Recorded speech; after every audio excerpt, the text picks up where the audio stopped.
This week on Wookie Drives, I finally get to drive a quote-unquote proper Saturn, a 2002 Saturn SC2.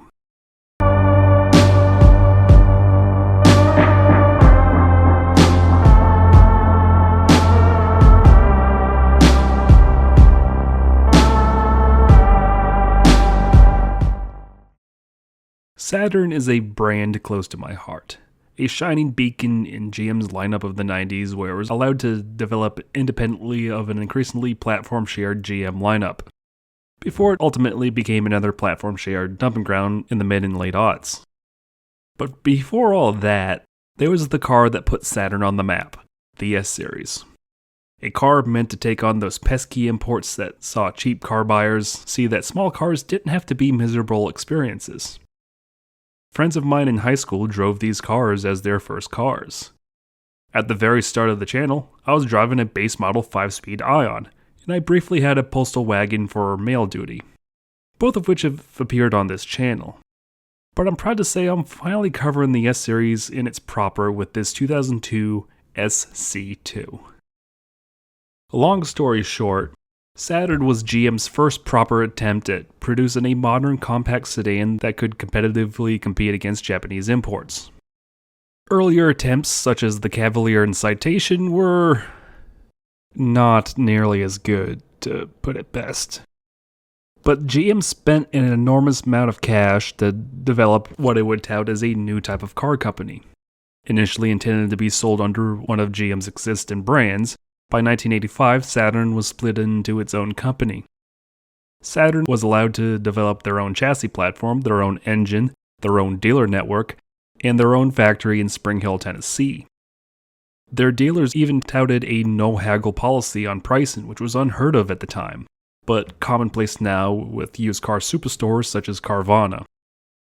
Of course, this led to GM's other brands balking at the freedom that the new kid was allowed while they were being made to consolidate their platforms and engines.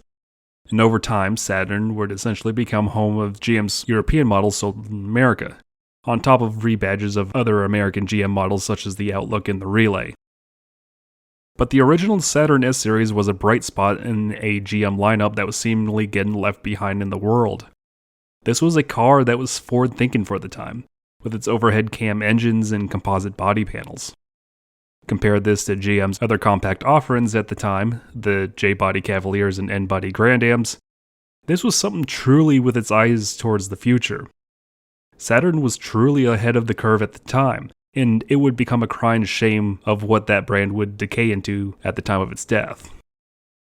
The S-Series sat on its own unique chassis platform known as GM's Z platform. It would initially launch in sedan and coupe forms known as the SL and SC respectively for the 1991 model year. A wagon model known as the SW would be introduced in 1993. The only two engines available were either Saturn's dual overhead cam 1.9-liter LLO-i4 or the single overhead cam LKO. Both engines would get upgrades during their entire lifetime of the S-Series. Both engines were hooked to Saturn's in-house MP 5-speed manual or 4-speed automatic transmissions. Now, the engines would be the final model indicator for most of these S-Series, with the single overhead cam engine getting a 1, and dual overhead cam engine cars getting a 2. So a coupe would be known as either an SC1 or an SC2, a sedan an SL1 or SL2, and the wagon SW1 or SW2. The S-Series would live on for 3 total generations, all evolutions on what made the S-Series great. The second gen would be introduced in 1996 and see the car move past its floating roof design that it would share with many Pontiacs and Oldsmobiles at the time, and the final gen being introduced in 2000 with its styling being mostly an evolution over the second gen. If this all sounds like I'm repeating myself, it's because I'm pretty much am. I already covered the history of the S-Series with my postal wagon review last year. However, while that car was a unique piece of automotive history aimed at being sold to mail carriers thanks to it being sold with right-hand drive thanks to GM and Saturn building way too many of the dang things because they thought they could take over Japan. Of course, they failed in Japan. Anyways, unlike that car, this happens to be the type of Saturn S-Series that most people got to experience. The last hurrah for the S-Series. a third-generation model from 2002. By the third generation, the coupe had gotten some much more sculpted bodywork along the sides and rear to go with its 90s wedge shape, along with big ol' headlights to remind everyone that we were in the 21st century now. Honestly, the styling of the coupe always had a little more flair than that of the sedan and the wagons. But it was all in for the S-Series' last hurrah. Another quirk of the 3rd Gen SC2 was the addition of the clamshell door on the driver's side. This made access to the rear seats massively easier, especially if you're a fat man like myself. Saturn, of course, would carry this over to the Ion Coupes, the very car that would replace the SC2. Under the hood of this 2002 SC2 is the ultimate iteration of the old Saturn engine, the 1.9-liter LLO dual overhead cam 4-cylinder. The LLO uses a head made from lost foam cast aluminum, which lends to the look that the head itself is made from styrofoam. Across all 3 generations, LLOs produced 124 horsepower and 122 foot-pounds of torque. Not a lot, but remember that these coupes weighed at most 2,400 pounds, which is incredibly light for a car in a modern sense. And a lot of that weight savings was thanks to the plastic body panels. A comparable Cavalier coupe from the same year weighs either 200 or 300 pounds more, to give you an idea of how light the Saturn SC2 is. Behind the LLO is a manual transmission, the 5-speed Saturn MP3, and of course power is sent to the front wheels. As mentioned before, this particular Saturn is a 2002 SC2. It is a final year version of the coupe with the famous LLO engine, and is available in this 1-year only orange metallic. In fact, this color was only available for order in the fall of 2001 as a fall available color. It's certainly a unique color in the Saturn color palette. You normally see these cars in a typical black, white, silver, and a couple different reds, especially that kind of fuchsia one in earlier S-Series. Maybe the occasional blue, but never orange. Like, this is a color that screams more Nissan than GM product, but I do think that this was a Pontiac color that they briefly brought over to Saturn. And it contrasts nicely with the black interior. No GM gray in here. You get that premium black that helps mask a lot of the GM-ness in here. For the time, it's optioned well. There's a sunroof that no longer works, the trademark lock-in gas cap and electronic trunk latch, and the rear seats have 4 cup holders. That's right, 4 back here. A CD player and a cassette player, so break out those Smash Mouth CDs, it's a party in this S-Series. So, after all of this, and after me owning a postal wagon, what are my thoughts on the 2002 Saturn SC2 itself? And this encompasses both the driving impressions and just the overall thoughts on this car itself. Overall, it's not bad. But, and this is a very big but, for a 2002 car, it definitely feels its age. This is an early 90s car through and through, clinging on to irrelevancy at the end of its life cycle.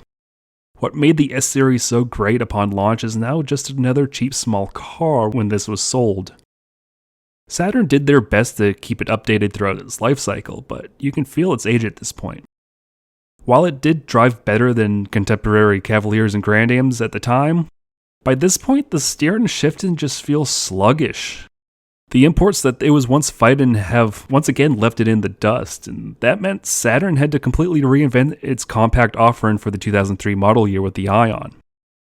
While that car has its problems, especially the elephant in the room for Saturn people with it having to share a platform and drivetrain with the Chevrolet model at the same time, at least that feels like a car from the 2000s, and trust me, I owned a base model Ion for a couple of years.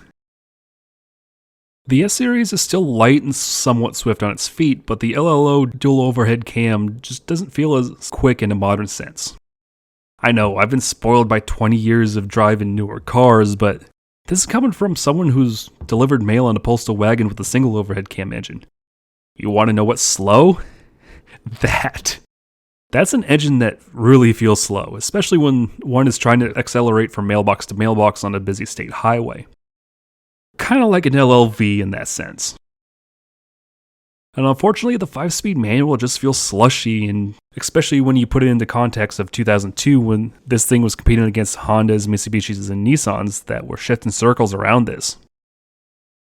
But I get the charm of the S-Series. It was a bright spot for GM in the early 90s that proved that they could develop a car that was cheap, reliable, and just as capable as its Japanese counterparts.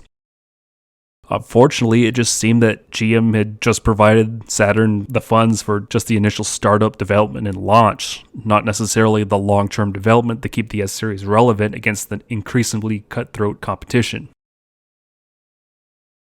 This 2002 SC2 was discovered by the owner Garrett on Marketplace for sale without an engine. The previous owner was a recently retired used car salesman and just simply had this Saturn laying around that he had no need or use for. So Garrett, whose entire family has a deep connection to the brand as his sister drives the very first gen View that he was driven home from the hospital in as a baby, and his dad still dailies his S-Series from Garrett's childhood, jumped at the opportunity to own his own S-Series that he could be proud of. He recognized that the metallic orange really made this one special, and then he soon got to work putting an engine in it. It's his daily, and it's even been to New Mexico when he visited his grandparents on a big cross-country trip. Unfortunately, in the last year, it did develop an oil starvation issue that was rapidly becoming a bigger issue. And trust me, that's like the one thing that these old Saturn engines do is that they consume oil, and if you don't keep up on it, you can burn them out. So to really prevent it from blowing up, he tore the old engine down to the crank and rebuilt it himself. At the time of filming, he's put on 700 worry-free miles on the rebuild, and he plans on making the trip back to New Mexico in the near future. Overall, despite the peeling clear coat, the broken sunroof, and the torn up headliner, this 22-year-old economy car has held up great with 135,000 miles. Overall, the Saturn S-Series was a fine 90s economy car, but by the aughts, it was feeling its age. Owners loved them, but it was becoming increasingly harder and harder to bring in new buyers when the car that was being sold to them just didn't feel like a product of the 21st century. Of course, I point the finger at GM's bean counters. Somehow, Saturn slipped through the cracks to produce a shockingly un-GM-like product in 1991. But years of neglect from the higher-ups and the envy of the other brands that saw that Saturn was able to utilize its own drivetrains meant that the S-Series would only really get basic appearance refreshes across its lifetime. In the end, what felt like a futuristic car upon launch felt archaic. A complete inversion of what Saturn had intended to be. With the launch of the Ion, the wheels were in motion. The part sharing had begun, and despite that car carrying on the frumpy styling and plastic body panels of the S-Series, the end was in sight. With the death of the S-Series, the Saturn of the 90s was dead too, and what carried on was a shell of its former self. The age of parts sharing and rebadges had begun, and not even Roger Penske could save Saturn in the end. An orange metallic 2002 Saturn SC2, the dying breaths of the hopeful 90s. Have a good day, everyone. Thank you once again for watching another episode of Wookie Drives. Huge shout out to Garrett of Durham, North Carolina for making the trek to Statesville to allow me to film his Saturn for this show. If you have a car or truck you'd like to see on the show and happen to be in the Charlotte or Mooresville, North Carolina area, submit your car to wookiedrives@gmail.com. That's right, submit your car to wookiedrives@gmail.com. That's wookiedrives@gmail.com. Don't forget to give the video a like, drop a comment with some feedback. Any sort of interaction with this video really helps small channels like mine grow in the algorithm. Share with all your Saturn friends. And finally, don't forget to subscribe and hit that bell for notifications for more Wookie Drives like these. Thank you so much for watching and have a good day. Hey, Bill. Hey, Susan. I've been out of the country 2 years, and I want to buy another Saturn for when I get home.